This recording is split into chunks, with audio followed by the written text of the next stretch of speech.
Hello everyone, welcome to the current fair session of Gurukul इस online platform के ऊपर ਤੁਹਾਡਾ बहुत स्वागत है। तो ਅੱਜ ਦੇ ਸੈਸ਼ਨ ਵਿੱਚ ਆਪਾਂ ਡਿਸਕਸ ਕਰਨ ਜਾ ਰਹੇ ਹਾਂ 31 ਆਫ ਮਾਰਚ 2021 ਦੇ ਕੁਝ ਇੰਪੋਰਟੈਂਟ ਨਿਊਜ਼। ਸੋ ਸਟਾਰਟ ਕਰਾਂਗੇ ਆਪਣੀ ਇਸ ਡਿਸਕਸ਼ਨ ਨੂੰ ਕੁਝ ਇੰਪੋਰਟੈਂਟ ਡੇਜ਼ ਦੇ ਨਾਲ ਜਿਹੜੇ ਕਿ ਆਪਾਂ 31 ਮਾਰਚ ਨੂੰ ਆਬਜ਼ਰਵ ਕਰ ਰਹੇ ਹਾਂ। ਤਾਂ ਫਰਸਟ ਆਪਣੇ ਕੋਲ ਹੈ international transgender day of visibility. ਇਹ ਜਿਹੜਾ ਡੇ ਹੈ ਸਪੈਸੀਫਿਕਲੀ ਟਰਾਂਸਜੈਂਡਰ ਕਮਿਊਨਿਟੀ ਵਾਸਤੇ ਡੈਡੀਕੇਟਡ ਹੈ। ਟਰਾਂਸਜੈਂਡਰ ਕਮਿਊਨਿਟੀ ਦੀ ਕੀ ਪ੍ਰੋਬਲਮਸ ਫੇਸ ਕਰਦੇ ਨੇ ਉਹ ਆਪਣੀ ਸੋਸਾਇਟੀ ਦੇ ਵਿੱਚ, ਪਲੱਸ ਉਹਨਾਂ ਦਾ ਕੀ ਕੰਟਰੀਬਿਊਸ਼ਨ ਹੈ, ਉਹੀ ਇਸ ਡੇ ਨੂੰ ਸੈਲੀਬ੍ਰੇਟ ਕਰਨ ਦਾ ਇੱਕ ਮੇਨ ਏਮ ਹੈ। ਸੋ 31 ਮਾਰਚ ਨੂੰ ਯਾਦ ਰੱਖਣਾ international transgender day of visibility observe ਕਰਦੇ ਹਾਂ, ਕਿਉਂਕਿ ਅੱਜ ਦੇ ਟਾਈਮ ਪੀਰੀਅਡ ਤੇ ਟਰਾਂਸਜੈਂਡਰ ਜਿਹੜੀ ਕਮਿਊਨਿਟੀ ਹੈ ਉਹਦੇ ਰੋਲ ਨੂੰ ਲੋਕ ਰੈਕਗਨਾਈਜ਼ ਕਰ ਰਹੇ ਨੇ।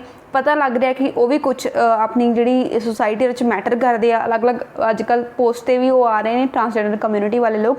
ਸੋ ਇਹ ਕਿਉਂ ਪੋਸੀਬਲ ਹੋਇਆ? ਕਿਉਂਕਿ ਇਸ ਤਰ੍ਹਾਂ ਦੇ ਕਾਫੀ ਸਾਰੇ ਕੈਂਪੇਨਸ ਹੋਏ ਆ, ਉਹਨਾਂ ਦੇ ਵਾਸਤੇ ਇਵੈਂਟਸ ਆਰਗੇਨਾਈਜ਼ ਹੋਏ ਨੇ, ਉਹਨਾਂ ਦੇ ਵਾਸਤੇ ਡੇਜ਼ ਡੈਡੀਕੇਟ ਹੋਏ ਨੇ, ਇਸੇ ਦੇ ਕਰਕੇ ਹੀ ਇਹ ਕੰਮ ਹੋਇਆ। ਸੋ ਇਸੇ ਤਰ੍ਹਾਂ ਹੀ ਇੰਟਰਨੈਸ਼ਨਲ ਟਰਾਂਸਜੈਂਡਰ ਡੇ ਦਾ ਵੀ ਜਿਹੜਾ ਏਮ ਹੈ ਉਹ ਹੈਗਾ to celebrate transgender people and raising awareness of discrimination faced by transgender people worldwide. ਪੂਰੀ ਦੁਨੀਆ ਦੇ ਵਿੱਚ ਟਰਾਂਸਜੈਂਡਰ ਕਮਿਊਨਿਟੀ ਕਿਹੜੀਆਂ ਡਿਸਕ੍ਰਿਮੀਨੇਸ਼ਨਸ ਫੇਸ ਕਰਦੀ ਹੈ, ਮਤਲਬ ਕੀ ਉਹਨਾਂ ਨੂੰ ਲੋਕਾਂ ਤੋਂ ਭੇਦਭਾਵ ਫੇਸ ਕਰਨਾ ਪੈਂਦਾ, ਉਹ ਸਭ ਕੁਛ ਦੇ ਲਈ ਅਵੇਅਰਨੈਸ ਜਨਰੇਟ ਕਰਨ ਵਾਸਤੇ ਇਹ ਡੇ ਆਬਜ਼ਰਵ ਹੁੰਦਾ। ਅਤੇ ਨਾਲ ਹੀ ਉਹਨਾਂ ਦੇ ਦੁਆਰਾ ਆਪਣੀ ਸੋਸਾਇਟੀ ਦੇ ਵਿੱਚ ਕੀ ਕੰਟਰੀਬਿਊਸ਼ਨ ਕੀਤੀ ਜਾਂਦੀ ਹੈ, ਮਤਲਬ ਆਪਣੀ ਸੋਸਾਇਟੀ ਦੇ ਲਈ ਕੀ ਕੁਝ ਕਰਦੇ ਨੇ, ਉਹ ਸਭ ਕੁਛ ਨੂੰ ਪ੍ਰੈਜ਼ੈਂਟ ਕਰਨ ਦੇ ਲਈ ਇਹ ਜਿਹੜਾ ਡੇ ਹੈ ਉਹ ਆਪਾਂ ਓਬਜ਼ਰਵ ਕਰਦੇ ਆ। ਸੋ ਯਾਦ ਰੱਖਣਾ international transgender day of visibility. Next ਆਪਣੇ ਕੋਲ ਇੱਕ ਹੋਰ ਇੰਪੋਰਟੈਂਟ ਡੇ ਹੈ, ਉਹ ਹੈ ਇੰਟਰਨੈਸ਼ਨਲ ਡਰੱਗ ਚੈਕਿੰਗ ਡੇ। ਡਰੱਗ ਮਤਲਬ ਮੈਡੀਸਿਨ, ਜਿਹੜੀਆਂ ਵੀ ਆਪਾਂ ਮੈਡੀਸਿਨਸ ਲੈਂਦੇ ਹਾਂ ਉਹ ਐਕਚੁਅਲੀ 'ਚ ਡਰੱਗਸ ਹੀ ਹੁੰਦੀਆਂ ਨੇ, ਮਤਲਬ ਡਰੱਗ ਹੀ ਕਹਿੰਦੇ ਹਾਂ ਆਪਾਂ ਉਹਨਾਂ ਨੂੰ।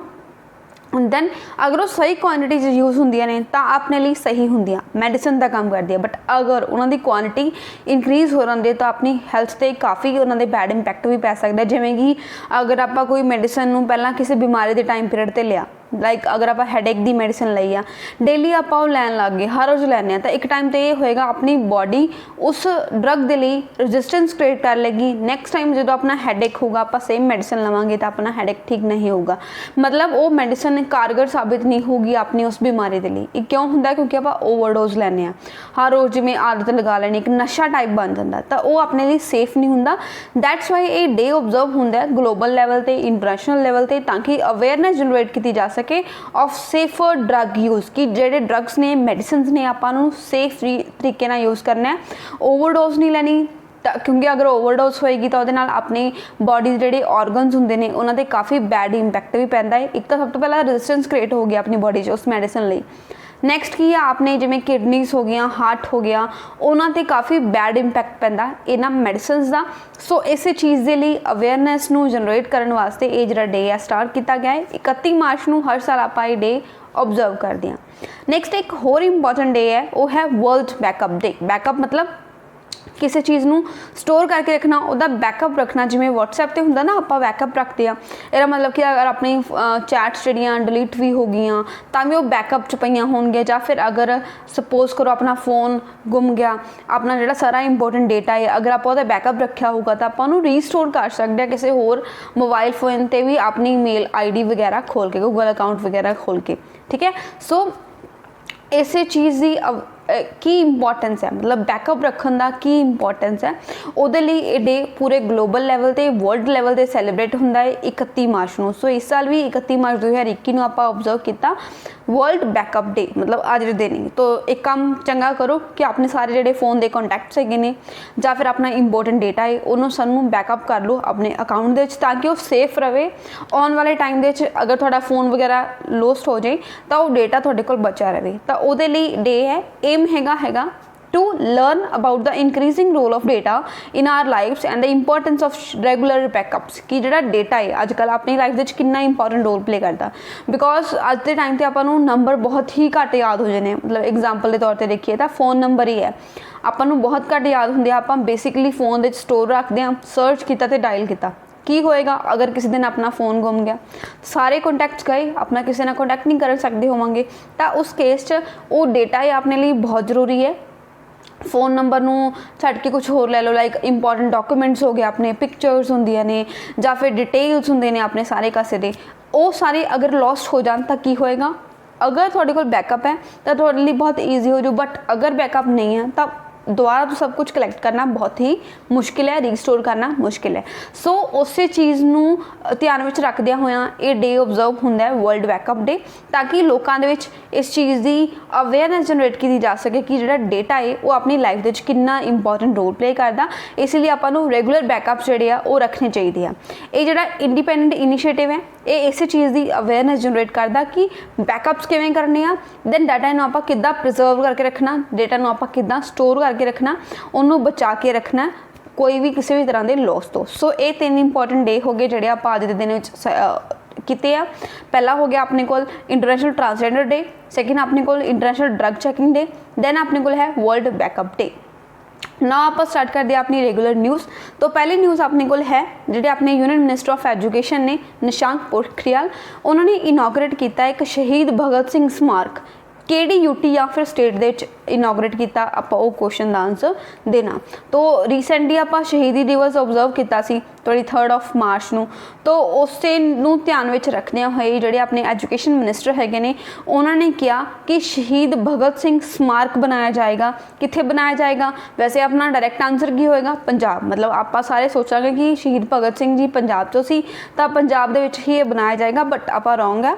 ਇਹ ਜਿਹੜਾ ਬਣਾਇਆ ਜਾ ਰਿਹਾ ਉਹ ਬਣਾਇਆ ਜਾ ਰਿਹਾ ਆਪਣੀ ਜਿਹੜੀ ਨੈਸ਼ਨਲ ਕੈਪੀਟਲ ਹੈਗੀ ਆ ਨਿਊ ਦਿल्ली ਦੇ ਵਿੱਚ ਇਸ ਨੂੰ ਬਣਾਇਆ ਜਾ ਰਿਹਾ ਸ਼ਹੀਦ ਭਗਤ ਸਿੰਘ ਮਾਰਕ। ਸੋ ਆਪਸ਼ਨ ਸੀ ਆਪਣਾ ਕਰੈਕਟ ਆਂਸਰ ਹੈ।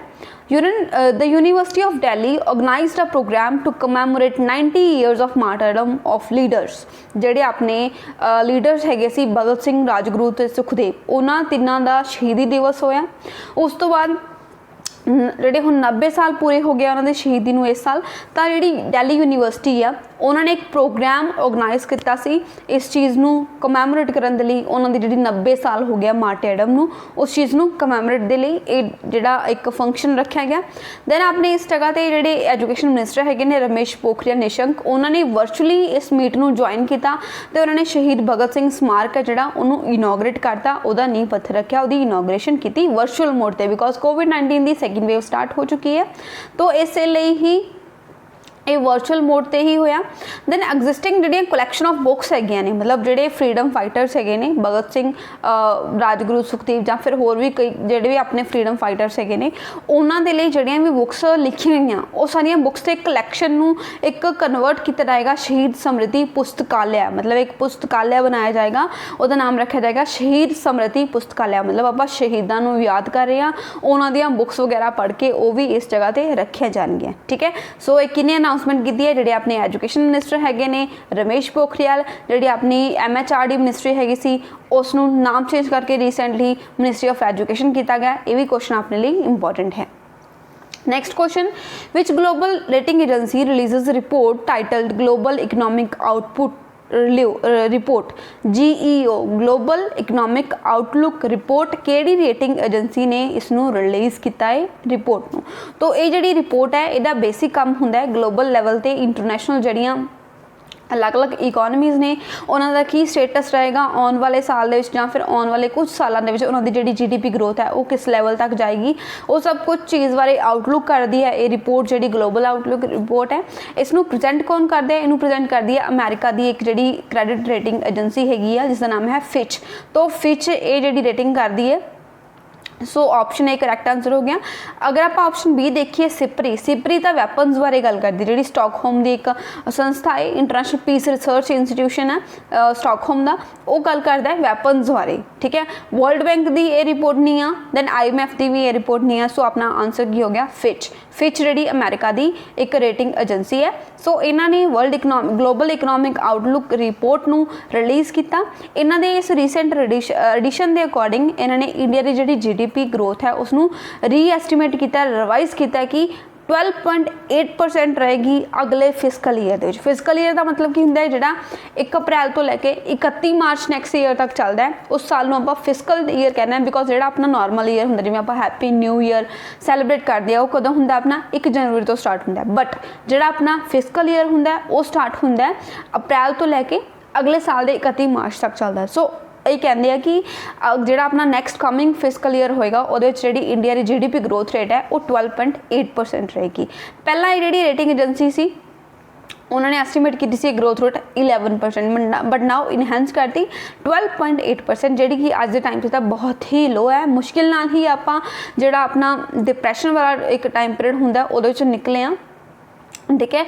तो हुण इन्होंने ये अनाउंसमेंट की कि काफ़ी अच्छी रहेगी कमिंग फिस्कल ईयर दे विच। फिच नाम याद रखना, फिच अमेरिका की क्रेडिट रेटिंग एजेंसी है, उन्होंने ये आउटलुक प्रेजेंट की है।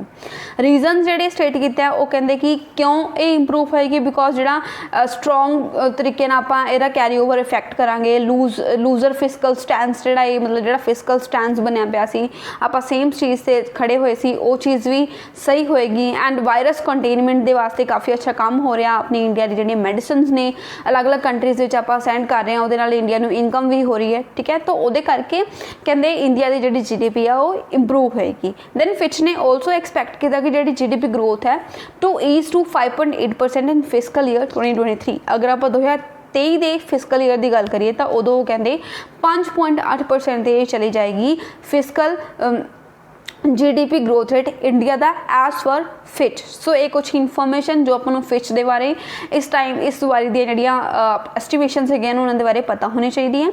नैक्सट अपने को क्वेश्चन है, which Indian body announced a new British council development assessment framework based on national education policy 2020। तो अपन पता है रिसेंटली पिछले साल न्यू एजुकेशन पॉलिसी रिलीज़ हुई सी अपनी इंडिया की नवी एजुकेशन पॉलिसी, जी कि तीसरी है। बिकॉज पहली कदों हुई सी 1968, सैकेंड कदों हुई सी 1986, वो ही कुछ रिविजन किए गए 1991। दैन उस बाद तीसरी एजुकेशन पॉलिसी आई अपनी बहुत टाइम बाद, मोस्ट अवेटेड पॉलिसी सी जी 2020 अपनी आई सी नेशनल न्यू एजुकेशन पॉलिसी, जो कि कोशिश करी जाए कि 2022 तो ही इंप्लीमेंट हो जाए। तो उस दे बेसिस ते ही उस नवी एजुकेशन पॉलिसी के बेसिस ते ही एक British council development assessment framework जोड़ा है उसनों इंप्लीमेंट करने की कोशिश की है, उसकी अनाउंसमेंट की है। किहड़ी इंडियन बॉडी मतलब इंडिया की एक एजुकेशनल इंस्टीट्यूट है, उन्हें अनाउंस किया कि ये ब्रिटिश के बेसिस से जोड़ा ये असैसमेंट फ्रेमवर्क है अस इसनों इंप्लीमेंट करांगे ताकि न्यू एजुकेशन पॉलिसी के डिमांड्स को पूरा कर सकीए। सो ये आप दसना किसने किया, UGC ने किया, NAC ने किया, CBSE ने या फिर AICTE। तो ये जोड़ा काम किया वो अपना वो किया है अब CBSE ने। So option D is the correct answer. CBSE मतलब central board of secondary education, उन्होंने अनाउंस किया है a competency based assessment framework for classes 6 to 10th based on the national education policy 2021। 6वीं ਤੋਂ 10वीं साल तक के जोड़े बच्चे होंगे उन्होंने लिए ये जोड़ा नवे तरीके का सिस्टम है, फ्रेमवर्क है असैसमेंट के लिए उसमें इंप्लीमेंट किया जाएगा ताकि जी असैसमेंट होंगी बच्चों की, असैसमेंट इन द सेंस कि आप ईयर एंड से जो एग्जाम्स होंगे ने वो क्यों होंगे ने उन्होंने असैसमेंट करने के लिए उस चीज़ को बैटर बनाया जा सके, उस लिए नवा फ्रेमवर्क इंप्लीमेंट करने की कोशिश करी जा रही है बाय CBSE ताकि जो नवा एजुकेशन पॉलिसी का जो भी अपना आया सी सिस्टम उस चीज़ को अच्छी तरीके इंप्लीमेंट किया जा सके, वो गोल्स को अचीव किया जा सके। The assessment aims to improve the overall learning outcomes of students mainly covering 3 subjects namely English के भी रीडिंग, साइंस ते मैथ्स। मतलब जोड़ा असैसमेंट फ्रेमवर्क है उसका बेसिक एम यही होगा कि जो भी पहला बच्चों के लर्निंग आउटकम्स होंगे सी मतलब जो वो सीखते सी किसी सब्जेक्ट्स को पढ़ के वो उन्होंने इंप्रूव हो जाए, इसलिए असैसमेंट भी आप सुधार रहे हैं। मतलब बैटर तरीके आप उन्होंने परफॉर्मेंस है उसको असैस करना। बेसिक जोड़ा आप फोकस देना 3 सब्जेक्ट्स में देना, इंग्लिश, साइंस ते mathematics. British council along with Alpha Plus as a US knowledge partner designed and developed this framework। British council ने अल्फा प्लस के नाल मिलके UK नॉलेज पार्टनर के तौर पर बन के ये जोड़ा प्रोग्राम है ये जो फ्रेमवर्क है उसको डिज़ाइन किया तो डिवेलप किया उसको आप इंप्लीमेंट करन जा रहे हैं। CBSE ने अनाउंसमेंट की कि असी जो न्यू एजुकेशन पॉलिसी है वो डिमांड्स को पूरा करने लिए ये जोड़ा फ्रेमवर्क है इंप्लीमेंट करांगे उन्होंने 6वीं तो लैके 10वीं क्लास तक के स्टूडेंट्स के लिए। नैक्सट अपने को एक होर स्कीम है खेलो इंडिया स्कीम। ये स्कीम पहला चल रही सी खत्म होने वाली सी 2021-22 but now it has been extended. उसका टर्म जोड़ा है टाइम है उन्होंने आप एक्सटेंड करता, आप वही दसना किहड़े साल तक इसनों एक्सटेंड कर दिता गया। सो पहला खत्म होनी सी 2021-22 मतलब जोड़ा हुण वाला अपना फाइनैंशियल ईयर चल रहा, फिजिकल ईयर चल रहा, बट नाउ हुण 5 साल के लिए आप इसनों एक्सटेंड कर चुके हैं। तो 5 साल कितने किस तक हो जाएंगे 2025-26 तक। सो ऑप्शन सी अपना करैक्ट आंसर हो गया खेलो इंडिया स्कीम हुण 2025-26 तक चलती रहेगी। खेलो इंडिया स्कीम का बेसिक मोटिव की हुंदा है कि जिहड़े अपने इंडिया के अलग अलग रीजनस हैगे ने उन्हां दे विच स्पोर्ट्स नूं आपां मोटिवेट कर सकीए और स्पोर्ट्स नूं प्रमोट करने के लिए पैसे वगैरह इहदे लगाए जाते हैं। खेलो इंडिया गेम्स करवाई जाती हैं ताकि अलग अलग एरियाज़ तो स्पोर्ट्स पर्सनस हैगे ने उन्हां दी पार्टिसिपेशन इंक्रीज हो सके। सो 5 साल के लिए एक्सटेंड हो चुकी है ये स्कीम। इसी अनाउंसमेंट की सी अपने जिहड़े यूनियन स्पोर्ट्स मिनिस्टर हैगे जिन्हां दा नाम है किरण रिजिजू जी। उन्होंने अनाउंसमेंट की राज्य सभा कि जिहड़ी खेलो इंडिया स्कीम है वो एक्सटेंड हो गई है 5 साल के लिए 21-22 तो 25-26 तक एक्सटेंड हो गई है। एंड अमाउंट जी कुछ हैगी 8750 करोड़ वो भी एस्टिमेट किए जा रहे हैं यदि इंप्लीमेंटेशन वास्ते, क्योंकि नवी स्कीम है। नवी स्कीम नूं हुण आपां एक्सटेंड करता था, एडिशनल फंड्स भी चाहिए होंगे तो 8750 करोड़ रुपए के फंड्स नूं एस्टिमेट किया जा रहा है कि ये खर्चा आएगा। दैन जो डेटा है उन्हें प्रोवाइड किया है कि जी मिनिस्ट्री ऑफ फाइनांस तो स्पोर्ट्स मिनिस्ट्री है वो भी इस पैसे अलॉट करेंगे। 657.71 करोड़ जोड़े ऑलरेडी एलोकेट हो चुके हैं। अपना इस बार जो बजट अनाउंस होया सी उस खेलो इंडिया स्कीम वास्ते स्पोर्ट्स नूं प्रमोट करने के लिए ये जो सारा काम किया जा रहा है। सो याद रखना कुछ को क्वेश्चन इंपॉर्टेंट हो जाते हैं। खेलो इंडिया गेम्स जो कितने टाइम लिए एक्सटेंड हो चुकी हैं 5 साल के लिए। अपने स्पोर्ट्स मिनिस्टर कौन है ने किरण रिजिजू जी। ये क्वेश्चन आपको पता होना चाहिए। नाउ अपने को नैक्सट क्वेश्चन है एक बुक के रिगार्डिंग। तो ये बुक का नाम है द डेथ ऑफ जीसस जेडे ही क्रिश्चियंस लोग काफ़ी फॉलो करते हैं तो उन्होंने बुक लिखी गई है। बेसिकली 3 बुक्स है, पहला 2 ऑलरेडी रिलीज़ हो चुके हैं। नाउ रिसेंटली ये तीसरी बुक रिलीज़ हुई है, दैट्स वाई अपने लिए न्यूज़ इंपॉर्टेंट हो जाती है। सो ये बुक का नाम है द डेथ ऑफ जीसस कि उन्होंने डेथ किस तरह हुई वो सब किस चीज़ बारे आप दसना। इस बुक के राइटर कौन ने, who is the author of this book. So अपने को 4 ऑप्शंस ने। अगर आप चारों के देखिए जी ऑप्शन सी है J.M. कोट्स जोड़े इस बुक के राइटर है the death of Jesus. Option C is the correct answer. The book titled The Death of Jesus, authored by Nobel laureate J.M. Coates has been released. ये ਜਿਹੜੇ person ਹੈਗੇ ਨਾ उन्होंने Nobel prize already मिलिया होया J.M. Quotes तो उन्होंने ये बुक लिखी है। इन्होंने ये 3rd बुक है बिकॉज मैं तुम्हें पहले दसा सी 3 बुक की सीरीज सी। अर्लीयर 2 बुक्स रिलीज़ हो चुकी हैं। पहला 2014 के चाइल्डहुड ऑफ जीसस मतलब उन्होंने बचपन किस तरह का सी वो रिलीज़ हुई। फिर उस बाद उन्होंने स्कूल डेज़ बारे बुक रिलीज़ हुई 2018 days the school days of Jesus. Now हुण उस सीरीज़ के तीसरी बुक आई है डेथ ऑफ जीसस मतलब पहला उन्होंने बचपन दिखाया फिर उन्होंने स्कूल डेज दिखाए ना उन्होंने डेथ दिखाई है जी अपनी 2021 बुक रिलीज़ हुई है। सो तीनों बुक्स के नाम अपने लिए इंपॉर्टेंट हो जाते हैं। जीसस की लाइफ से तीनों बुक्स बिलोंग करती ने सीरीज़ ऑफ बुक्स है and the death of Jesus book is written by J.M. Coetzee. Next question, Who has published the World Development Report 2021 Data for Better Lives? केड़ी एक संस्था ने एक रिपोर्ट पब्लिश की है। उस रिपोर्ट का नाम सब तो पहले पता होना चाहिए वो की है वर्ल्ड डिवेलपमेंट रिपोर्ट 2021। बेसिक किस चीज़ लिए है ये है डेटा फॉर बैटर लाइफ्स। ये जी रिपोर्ट है वो बेसिक जोड़ा फोकस करती है वो करती है डेटा पर। अजकल आपको पता डेटा अपनी लाइफ कितना इंपॉर्टेंट रोल प्ले करता है। हर एक चीज़ आप स्टोर करके रखते हैं। दैन तुम देखो अगर तुम नैट पर किसी भी साइट पर जाके कोई चीज़ सर्च कर लेंदे हो तो सेम तरीके दी थोनों सारी नोटिफिकेशनस आन लग जांदियां ने। जिवें मान लो यूट्यूब पर तुसीं कुकिंग सर्च की है तो नवीं नवीं डिशेज़ आन लग जाएंगे। तुसीं कोई स्टडी का आर्टिकल्स उत्थे सर्च किया तो थोनों अलग अलग आर्टिकल्स शो होने लग जाएंगे। मतलब डेटा अजकल अपनी लाइफ कितना इंपॉर्टेंट रोल प्ले करता है। तो उस रोल नूं फोकस करके ये रिपोर्ट पब्लिश की गई है कि जी ये रिपोर्ट है वो दसती है कि वर्ल्ड की डिवेलपमेंट किस तरह डेटा ते डिपेंड करती है, किस तरह डेटा नूं आपां अच्छे तरीके नाल यूज़ करके अपनी लाइफ्स नूं बैटर बना सकते हैं। सो ये रिपोर्ट जी है उसनूं किस संस्था ने रिलीज़ किया है वो आप दसना। सो 4 ऑप्शन आते हो UNO, UNEP, UNSC और वर्ल्ड बैंक। तो ये जी रिपोर्ट है डिवेलपमेंट हैगी तो किसने रिलीज़ की होएगी ये की है वर्ल्ड बैंक ने। So option C is the correct answer. World Bank ने रिपोर्ट पब्लिश की है वर्ल्ड डिवेलपमेंट रिपोर्ट 2021 एंड यदि डिटेल्ड इन्फॉर्मेशन आप इस टाइम से इस स्लाइड पर देख लेने। रिसेंटली वर्ल्ड बैंक ने ये रिलीज़ की है रिपोर्ट पब्लिश की है world development report data for better lifes. World development report जी 2021 है ये प्रोवाइड कर दी है एक blueprint like how to harness the power of data for development. ਆਪਾਂ ਕਿਸ ਤਰ੍ਹਾਂ ਡੇਟਾ ਨੂੰ ਯੂਜ਼ ਕਰ ਸਕਦੇ ਹਾਂ ਡਿਵੈਲਪਮੈਂਟ ਕਰਨ ਵਾਸਤੇ, ਐਂਡ ਆਪਾਂ ਇਹ ਇਨਸ਼ੋਰ ਕਰ ਸਕਦੇ ਕਿ ਕੋਈ ਵੀ ਪਿੱਛੇ ਨਾ ਰਵੇ, no one is left behind, ਇਹ ਇਨਸ਼ੋਰ ਕਰਨਾ। ਸੋ ਵਰਲਡ ਡਿਵੈਲਪਮੈਂਟ ਰਿਪੋਰਟ ਦੇ ਬੇਸਿਕ ਦੋ ਮੋਟਿਵ ਹੈ, ਇੱਕ ਤਾਂ ਡੇਟਾ ਨੂੰ ਕਿਸ ਤਰ੍ਹਾਂ ਆਪਾਂ ਯੂਜ਼ ਕਰ ਸਕਦੇ ਹਾਂ ਡਿਵੈਲਪਮੈਂਟ ਵਾਸਤੇ, ਸੈਕਿੰਡ ਇਸ ਤਰ੍ਹਾਂ ਕਰਨੀ ਹੈ ਡਿਵੈਲਪਮੈਂਟ ਕਿ ਕੋਈ ਵੀ ਪਿੱਛੇ ਨਾ ਛੁੱਟੇ, ਸਭ ਪਰਸਨਸ ਨਾਲ ਹੀ ਚੱਲਣ। ਐਂਡ ਇੱਕ ਹੋਰ ਕੰਮ ਕੀ ਹੈ, to get more value out of data while protecting people against harm and ensuring access and representation. हुण डेटा है उहदे बहुत सारे मिसयूज भी हो सकते हैं, लाइक अपना पर्सनल डेटा एक्सैस किया जा सकता है अपने चॉइसिस बारे, फिर आपां उस तरह की चीज़ां दिखा के आपां जिहड़ा मोल्ड किया जा सकता थिंकिंग नूं।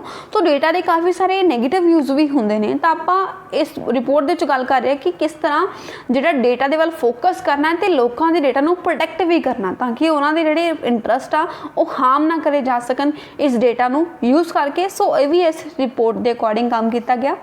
Different data creating and data using parties जिहड़े आ उन्होंने सेफली आपस में कोलैबोरेट करना चाहिए, ठीक है। ये नहीं है कि जिहड़ियां पार्टीज डेटा यूज़ कर रही ने जो क्रिएट कर रही ने वो किसी पर्सन नूं किसी होर कंपनी नूं अपना डेटा सेल करी जान ते अपनी पर्सनल जिहड़ी लिबर्टी है वो हार्म हो जाए। 3 एलीमेंट जिहड़े सोशल कॉन्ट्रैक्ट दे वास्ते हैगे ने फॉर डेटा, वैल्यू, इक्विटी ते ट्रस्ट। पब्लिक इंटेंट डेटा है वो वैल्यू ऐड कर सकता डिवैलपमेंट नूं काफ़ी वेज के नाल, जिमें कि holding governments accountable and empowering individuals, service delivery जी उन्होंने इंप्रूव करके, स्कार्स रिसोर्सिस नूं प्रायोरिटाइज करके ये सब काम किया जा सकता। पब्लिक इंटेंट डेटा है जिहड़ा data collected with the intent of serving the public good, मतलब डेटा नूं कलैक्ट तां कीता रहिंदा, बट 2 तरीके हो सकते हैं। एक तो है उस डेटा नूं यूज़ करना नैगेटिव परपज़ वास्ते, एक है उस डेटा नूं यूज़ करना पॉजिटिव परपज़ वास्ते, लोगों की हैल्प करने के लिए। सो पब्लिक इंटेंट डेटा वो हुंदा है जिहड़ा लोगों की गुड वास्ते, लोगों के वैलफेयर वास्ते कलैक्ट किया जाता, and it can help provide real time and finer scale insights, fill data gaps and overcome limitations associated with each type of data. मतलब बेसिकली अगर आप ओवरऑल गल करिए तो इस गल कर रहे हैं कि डेटा नूं किस तरह आप पॉजिटिव परपज़ के लिए यूज़ करके डिवैलपमेंट दे विच उहदा काफ़ी इंपॉर्टेंट रोल प्ले कर सकते हैं। सो डेटा नूं सिक्योर करने के लिए जिहड़ी गवर्नमेंट है उन्होंने रोल प्ले करना चाहिए। रोल जी role of data governments is twofold, 2 तरह का इसका जो रोल है। फर्स्ट की है to control risk by ensuring the security, integrity and protection of data and systems, कि जड़ा भी किसी का डेटा है उन्होंने सिक्योर करके रखो, इंटीग्रिटी ने रखो तो उन्होंने प्रोटेक्ट करो, ताकि कोई थर्ड पार्टी आके यूज़ करके उस डेटा नूं अपने पर्सनल लिबर्टी नूं हार्म ना कर सके। सैकेंडली वो कहते हैं to capture value by establishing rules and technical standards. Technical standards होने चाहिए, जिवें कि रीसेंटली अपना इंफॉर्मेशन एंड टैक्नोलॉजी रूल्स आए ने जिहड़े कि इस सोशल मीडिया के डेटा नूं कंट्रोल करनगे। तो इस तरह के कुछ कंबाइन जिहड़े अपने हो सकते हैं स्टैंडर्ड्स जिहड़े डेटा के रिगार्डिंग होंगे, ताकि डेटा नूं प्रोटैक्ट किया जा सके। फुली हारनेसिंग करनी आ value of data requiring building and integrated national data system. एक इंडिया का proper integrated national data system होना चाहिए जिहड़ा कि इस डेटा नूं सिंपली प्रोटैक्ट करने का काम करे। सो ये कुछ चीज़ां करनी चाहिए ने अपनी गवर्नमेंट नूं, अलग अलग पार्टीज़ नूं, डेटा यूजर्स से डेटा क्रिएटर्स नूं आपस च कोलैबोरेट करके काम करना चाहिए डेटा नूं सेफ रखने लई। बिकॉज आजकल कहते कि जो डेटा है वो एक अनदर फ्यूल है, ठीक है। डेटा भी एक फ्यूल का काम करेगा अगर आप किसी होर कंट्री नूं टारगेट करना, जिवें कि चाइना स्पैसीफिकली इस तरह के काम कर देता है। इसलिए तो इंडिया में पिछले साल काफ़ी सारे चाइनीज़ ऐप्स नूं बैन किया गया सी, बिकॉज ये कहा जा रहा सी कि वो अपने इंडिया का डेटा जिहड़ा है उन्होंने कलैक्ट करके चाइना नूं प्रोवाइड करते हैं, तो चाइना उस चीज़ नूं मिसयूज़ कर सकता अपने पर्सनल डेटा नूं वायरस भेजने लिए या फिर अपने कंट्री ते अटैक प्लान करने लई। तो काफ़ी कुछ हो सकता है। ये जिहड़ा एक होर फ्यूल मन्निया जाता, न्यूक्लियर वैपन ही मन्निया जाता डेटा भी। सो नैक्सट क्वेश्चन अपने को है चीफ जस्टिस के regarding. Chief justice of India and जजेस of supreme court appointed by president under clause 2 of article which of the constitution कि ਜਿਹੜੇ ਆਪਣੇ ਇੰਡੀਆ ਦੇ ਚੀਫ ਜਸਟਿਸ ਹੈ प्लस ਜਿਹੜੇ ਸੁਪਰੀਮ ਕੋਰਟ ਦੇ ਜੱਜਸ ਹੁੰਦੇ ਨੇ ਉਹਨਾਂ ਨੂੰ ਅਪਾਇੰਟਮੈਂਟ ਕਿਸ ਤਰ੍ਹਾਂ ਦਾ ਬਾਈ ਪ੍ਰੈਜ਼ੀਡੈਂਟ मतलब ਅਪਾਇੰਟ ਤਾਂ ਪ੍ਰੈਜ਼ੀਡੈਂਟ ਕਰਦੇ ਨੇ ਆਪਣੇ ਕੌਨਸਟੀਟਿਊਸ਼ਨ ਦੇ ਅੰਡਰ ਇੱਕ ਆਰਟੀਕਲ ਹੈ ਉਹਦੇ ਸਬ ਕਲਾਸ 2 ਦੇ ਅੰਡਰ ਇਹਨਾਂ ਨੂੰ ਅਪਾਇੰਟ ਕਿਸ ਤਰ੍ਹਾਂ ਦਾ। ਹੁਣ ਤੁਸੀਂ ਸੋਚੋਗੇ ਇਹ ਕੁਐਸਚਨ ਇੰਪੋਰਟੈਂਟ ਕਿਉਂ ਆ ਕਾਫੀ ਆਪਾਂ ਇੰਸਟੈਂਟਲੀ ਇਸ ਕੁਐਸਚਨ ਨੂੰ ਕਿਉਂ ਡਿਸਕਸ ਕਰ ਰਹੇ ਹਾਂ ਬਿਕॉज ਰੀਸੈਂਟਲੀ ਜਿਹੜੇ ਆਪਣੇ ਚੀਫ ਜਸਟਿਸ ਆਫ ਇੰਡੀਆ ਨੇ ਉਹਨਾਂ ਦੀ ਟਰਮ ਖਤਮ ਹੋ ਰਹੀ ਹੈ ਜਿਨ੍ਹਾਂ ਦਾ ਨਾਮ ਤੁਹਾਨੂੰ ਪਤਾ ਹੋਏਗਾ ਐਸ ਏ ਬੋਬੜੇ।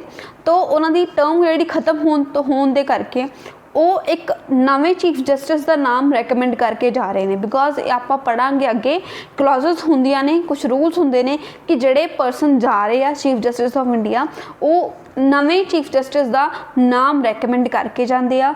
ਉਹ ਨਾਮ ਜਿਹੜਾ ਅੱਗੇ ਜਾ ਕੇ ਪ੍ਰੈਜ਼ੀਡੈਂਟ ਕੋਲ ਪਹੁੰਚਦਾ ਫਿਰ ਪ੍ਰੈਜ਼ੀਡੈਂਟ ਉਸ ਪਰਸਨ ਨੂੰ ਅਪਾਇੰਟ ਕਰਦੇ ਨੇ। ਸੋ ਰੀਸੈਂਟਲੀ ਇਹ ਕੀਤਾ ਗਿਆ ਕਿ ਜਿਹੜੇ अपने चीफ जस्टिस है एस ए बोबड़े उन्होंने रैकमेंड किया है नाम अपने नवे चीफ जस्टिस का जिहड़ा नाम है एन ए रमना। तो एन ए रमना जी का नाम रैकमेंड होया है for the next chief justice of India. तो आप रसना की अपॉइंटमेंट किहड़े आर्टिकल के अंडर होंदी है। सो अपने को 4 ऑप्शनस ने चारों ऑप्शनस जिहड़ियां ने वो सेम ही है जिवें 1 to 3 1 to 4 1 to 5 1 to 6। तो जिहड़ा अपने को करैक्ट आंसर है वो है आर्टिकल 124 124 आर्टिकल्स के क्लॉज नंबर 2 ਦੇ ਵਿੱਚ ਗੱਲ ਕੀਤੀ ਜਾਂਦੀ ਆ appointment of chief justice of India and जजेस of supreme court. So option B अपने को करैक्ट आंसर गया। N V Ramana senior most जज है सुप्रीम कोर्ट के उन्हों का नाम रैकमेंड कर दिता गया अपने present chief justice of India के द्वारा। ये जोड़े रमना होंगे वो होंगे 48th chief justice of India. तो याद रखना ये भी इंपॉर्टेंट क्वेश्चन होंगे कि जोड़े रिटायर होके जा रहे हैं वो अपने 47th चीफ जस्टिस से जिन्हों का नाम है एस ए बोबड़े 47th 46 पहला कौन सी रंजन गोगोई नाउ 48th होंगे justice Ramana. N A Ramana 24 अप्रैल 2021 ਨੂੰ ਇਹ ਆਪਣੀ ओथ ਲੈਣਗੇ स्टार्ट ਕਰਨਗੇ ਆਪਣੀ ਟਰਮ ਐਂਡ 26 ਅਗਸਤ 2022 ਤੱਕ ਇਹਨਾਂ ਦੀ ਟਰਮ ਰਹੇਗੀ ਜਦੋਂ ਉਸ ਤੋਂ ਬਾਅਦ ਨੈਕਸਟ ਪਰਸਨ ਅਪਾਇੰਟ ਹੋ ਜਾਣਗੇ। ਚੀਫ ਜਸਟਿਸ ਆਫ ਇੰਡੀਆ ਤੇ ਜਿਹੜੇ ਸੁਪਰੀਮ ਕੋਰਟ ਦੇ ਜੱਜਸ ਹੁੰਦੇ ਨੇ ਉਹਨਾਂ ਨੂੰ ਅਪਾਇੰਟ ਕੌਣ ਕਰਦਾ ਹੈ president under clause 2 of the article 124 of the constitution and जिहड़ा आउटगोइंग CJI हुंदा है जिवें एस ए बोबड़े सर ने वो रैकमेंड करके जाते हैं अपने सक्सैसर का नेम कि नैक्सट चीफ जस्टिस कौन होंगे। दैन जिहड़ा वो रैकमेंडेशन है उस नेम नूं जिहड़े अपने यूनियन लॉ मिनिस्टर हुंदे आ वो फॉरवर्ड करते हैं प्राइम मिनिस्टर नूं फिर प्राइम मिनिस्टर एडवाइस करते हैं प्रेजिडेंट नूं कि इस पर्सन नूं अपॉइंट करना चाहिए या फिर नहीं करना चाहिए। सो ये प्रोसीजर फॉलो होंगे। Supreme court S in the second जजेस केस क्योंकि इस रिगार्डिंग केस होया कुछ सुप्रीम कोर्ट के जजेस ने ही केस किए सी। तो जो सैकेंड जज केस होया 1993 उन्होंने रूल आउट किया कि सीनियर मोस्ट जज नूं ही जिहड़ा अपने चीफ जस्टिस ऑफ इंडिया बनाया जाएगा। सीनियर मोस्ट जज of the Supreme Court should alone be appointed to the office of CJI and Supreme Court जिहड़ा कोलीजियम होएगा एक जिन्होंने हैड कौन करेगा चीफ जस्टिस ऑफ इंडिया। उहदे च कुछ 4 जजेस होर होणगे जिहड़े कि सीनियर मोस्ट जजेस होणगे कोर्ट दे वो सारे मिल के किसी इंपॉर्टेंट क्वेश्चन ऑफ लॉ का जिहड़ा कोई भी मैटर होएगा उसनूं लैणगे। जिवें तुसीं सुनिया होगा कोलीजियम बनिया वो कोलीजियम का हैड कौन हुंदा चीफ जस्टिस 4 होर जज हुंदे ने जिहड़े मिल के डिसीजनस लैंदे ने। कोलीजियम सिस्टम जिहड़ा है वो सिस्टम हैगा अपॉइंटमेंट एंड ट्रांसफर ऑफ जजेस का इवॉल्व कदों होया सी सुप्रीम कोर्ट जजेस का केस आया सी ना कि कोई पार्लीमेंट ने एक्ट पास किया सी। मतलब सुप्रीम कोर्ट के जजेस ने एक केस लड़के ही एक कोलीजियम सिस्टम नूं बनाया सी। 2019 में सुप्रीम कोर्ट ने रूल आउट किया कि जिहड़ा office of chief justice of India वो भी RTI की ਉਹਦੇ ਪ੍ਰੀਵਿਊ ਦੇ ਅੰਡਰ ਦਾ मतलब राइट टू इनफॉर्मेशन एक्ट आ ਉਹਦੇ ਅੰਡਰ ਕਿਹੜੇ ਆਫਿਸ ਆਉਂਦੇ ਨੇ मतलब ਕਿਹੜੇ ਆਫਿਸਰਸ ਦੀ ਇਨਫੋਰਮੇਸ਼ਨ ਲਈ ਜਾ ਸਕਦੀ ਹੈ। ਤਾਂ ਰੀਸੈਂਟਲੀ 2019 ਵਿੱਚ ਸੁਪਰੀਮ ਕੋਰਟ ਨੇ ਕਿਹਾ ਸੀ ਕਿ ਚੀਫ ਜਸਟਿਸ ਆਫ ਇੰਡੀਆ ਵੀ ਇਸ ਦੇ ਦਾਇਰੇ ਵਿੱਚ ਆਉਂਦੇ ਨੇ। मतलब ਜੇ ਅਗਰ ਆਪਾਂ ਨੂੰ ਲੱਗਦਾ ਕਿ ਚੀਫ ਜਸਟਿਸ ਆਫ ਇੰਡੀਆ ਕੁਝ ਗਲਤ ਕਰ ਰਿਹਾ ਤਾਂ ਆਪਾਂ RTI ਪਾ ਸਕਦੇ ਹਾਂ। इस एडमिनिस्ट्रेटिव कैपेसिटी के चीफ जस्टिस जोड़े ही exercise the prerogative of allocating cases to particular benches. हुण कोई केस आया किसी भी मैटर ते ਜਿਹੜੇ ਸੁਪਰੀਮ ਕੋਰਟ ਦੇ ਆਪਣੇ ਚੀਫ ਜਸਟਿਸ ਆਫ ਇੰਡੀਆ ਉਹ ਕੇਸਸ ਨੂੰ ਅਲੱਗ-ਅਲੱਗ ਬੈਂਚਸ ਨੂੰ ਦੇ ਸਕਦੇ, ਮਤਲਬ ਉਹਨਾਂ ਦਾ ਮਾਸਟਰ ਆਫ ਦ ਰੋਸਟਰ ਕਿਹਾ ਜਾਂਦਾ ਹੈ ਕਿ ਉਹ ਕਿਸੇ ਵੀ ਕੇਸ ਨੂੰ ਕਿਸੇ ਵੀ ਜੱਜ ਨੂੰ ਦੇ ਸਕਦੇ ਨੇ। ਉਹਨਾਂ ਦੇ ਕੋਲ ਇਹ ਪਾਵਰ ਹੁੰਦੀ ਹੈ, ਉਹ ਡਿਸਾਈਡ ਕਰਦੇ ਨੇ ਕਿਸੇ ਅਗਰ ਕੇਸ ਨੂੰ ਹੈਡ ਕਰਨਾ ਤਾਂ ਕਿੰਨੇ ਜੱਜ ਉਸ ਕੇਸ ਨੂੰ ਹੈਡ ਕਰਨਗੇ, ਉਹਦੀ ਸੁਣਵਾਈ ਕਰਨਗੇ। ਸੋ ਇਹ ਸਾਰੀਆਂ ਪਾਵਰਸ ਹੁੰਦੇ ਨੇ ਆਪਣੇ ਚੀਫ ਜਸਟਿਸ ਆਫ ਇੰਡੀਆ ਦੇਖੋ। ਸੋ ਉਹ ਸਭ ਆਪਾਂ ਡਿਸਕਸ ਕਰ ਰਹੇ ਹਾਂ, ਦੀ ਅਪਾਇੰਟਮੈਂਟ ਕਿਸ ਤਰ੍ਹਾਂ ਹੁੰਦੀ, ਕੌਣ ਅਪਾਇੰਟ ਕਰਦਾ ਉਹਨਾਂ ਨੂੰ, ਉਹ ਸਭ ਇਨਫੋਰਮੇਸ਼ਨ ਇਸ ਦੇ ਵਿੱਚ ਕਵਰ ਹੋ ਚੁੱਕੀ ਹੈ। ਨੈਕਸਟ ਆਪਣੇ ਕੋਲ ਇੱਕ ਸਕੀਮ ਹੈ, उसनू आप दसना है कि स्कीम है, कौन इंप्लीमेंट कर रहा है। सो मिनिस्ट्री ऑफ टूरिज्म जी है उसने फ्रेम की है development of iconic tourist destination scheme. Central केड़ी स्कीम है, मतलब सेंट्रल सैक्टर स्कीम है, सेंट्रल स्पॉन्सर्ड स्कीम है, दर्शन स्कीम है, या फिर स्वदेश स्कीम है। तो ये है आइकॉनिक टूरिस्ट डेस्टिनेशन स्कीम, मतलब जिन्नियां भी अपनी कंट्री के अलग अलग जगह पर आइकॉनिक प्लेसिस ने, मतलब जोड़ियां काफ़ी जाने जांदियां उन्होंने डिवेलप करना ताकि अपनी कंट्री के टूरिज्म प्रमोट हो जाए। उस दे लई मिनिस्ट्री ऑफ टूरिज्म ने इस सिस्टम को बनाया जिहड़ी कि एक सेंट्रल सैक्टर स्कीम है। सेंट्रल सैक्टर का मतलब कि सेंटर उहदे विच ज़्यादा पैसे लगा रही है, जिस स्टेट दे विच बनेगा उस स्टेट नूं बहुत घट पैसे लगाने पैणगे। एक हुंदी है स्पॉन्सर्ड, स्पॉन्सर्ड दे विच इह हुंदा है कि सेंटर कुछ पैसे लगाउंदी है बट स्टेट नूं भी काफ़ी पैसे लगाने पैंदे आ। तो सैक्टर दे विच मेजोरिटी पैसे सेंटर लगाउंदी है, स्पॉन्सर दे विच मेजोरिटी पैसे सेंटर नहीं लगाउंदी। सो ये जिहड़ी स्कीम है वो है सेंट्रल सैक्टर स्कीम, मतलब सेंटर ज़्यादा पैसे लगा रही है। तो रीसेंटली न्यूज़ क्यों आया, बिकॉज जोड़े अपने यूनियन मिनिस्टर फॉर टूरिज्म ते कल्चर ने एंड CM हैगे ने मध्य प्रदेश के, उन्होंने दोनों ने मिल के एक कन्वेंशन सेंटर जोड़ा है उसनू इनॉग्रेट किया। उस कन्वेंशन सेंटर का नाम की है Chhatrasal convention centre at Khajuraho, develop under Swadesh Darshan scheme of ministry of tourism. Tourism minister की एक स्कीम है स्वदेश दर्शन स्कीम, मतलब आप अपने इंडिया के दर्शन करने, अपने इंडिया दी आइकॉनिक प्लेसिस ने उन्होंने दर्शन करने, तो उन्होंने अंडर ही एक जगह है उसनू बनाने के लिए ये जी इनॉग्रेशन की गई आ CM ऑफ मध्य प्रदेश थे अपने टूरिज्म मिनिस्टर के द्वारा। एंड मिनिस्ट्री ऑफ टूरिज्म ने फ्रेम की है development of iconic tourist destination scheme, central sector scheme है, ताकि जड़ियाँ अलग अलग 19 आइकॉनिक डेस्टिनेशन ने अपनी इंडिया उन्होंने आप डिवेलप कर सकीए टूरिज्म को प्रमोट करने वास्ते। एंड उन्होंने एक माइस रोड शो भी इत्थे लॉन्च किया है, meet in India brand road map for the promotion of India as a MICE destination. MICE की है meetings, incentives, conferences and exhibition in Khajuraho MP, मतलब इत्थे सब कुछ हो सकेगा, ये प्लेस जी अच्छी डिवेलप हो सकेगी, दैन इत्थे टूरिज्म भी प्रमोट होएगा, इस लिए ये काम किया गया। So this is the end of the video. अपने जोड़े कुछ इंपॉर्टेंट कारण न्यूज़ जो कि अपने एग्जाम के लिए जरूरी है वो सब आप डिस्कस कर रहे हैं। सो मिलते हैं कल की वीडियो में कुछ होर इंपॉर्टेंट करंट अफेयर्स के नाल। टिल दैन स्टडी करते रहो। एंड एक थोड़ी जी छोटी जी इन्फॉर्मेशन है कि अपने गुरुकुल के प्लेटफॉर्म से चाहे वो ऑनलाइन है चाहे वो ऑफलाइन है सारे पैचेस चल रहे हैं, जिमें कि एंटिटी नायब तहसीलदार पटवारी, दैन अपने कोल SSC CGL CHS या फिर जोड़े भी अपने कोल होर जोड़े चलते एग्जाम आते हैं जिमें कि सेंट्रल या फिर स्टेट लैवल के। दैन मास्टर कैडर SST का बैच भी रिसेंटली रन कर रहा है, तो अगर तुम किसी भी बैच में ज्वाइन करना हो इस नंबर पर कॉन्टैक्ट कर सकते हो। ऑफलाइन ज्वाइन करने लिए बठिंडा ते अबोहर दोनों ब्रांचेस में विजिट कर सकते हो। एंड ऑनलाइन ज्वाइन करना हो तो तुम गुरुकुल अबोहर की जी ऐप है उसको प्ले स्टोर तो जाके डाउनलोड कर सकते हो। एंड अगर तुम्हें ये वीडियो पसंद आई हो तो लाइक शेयर तो सबसक्राइब जरूर करना। बाय बाय, टेक केयर, जय हिंद।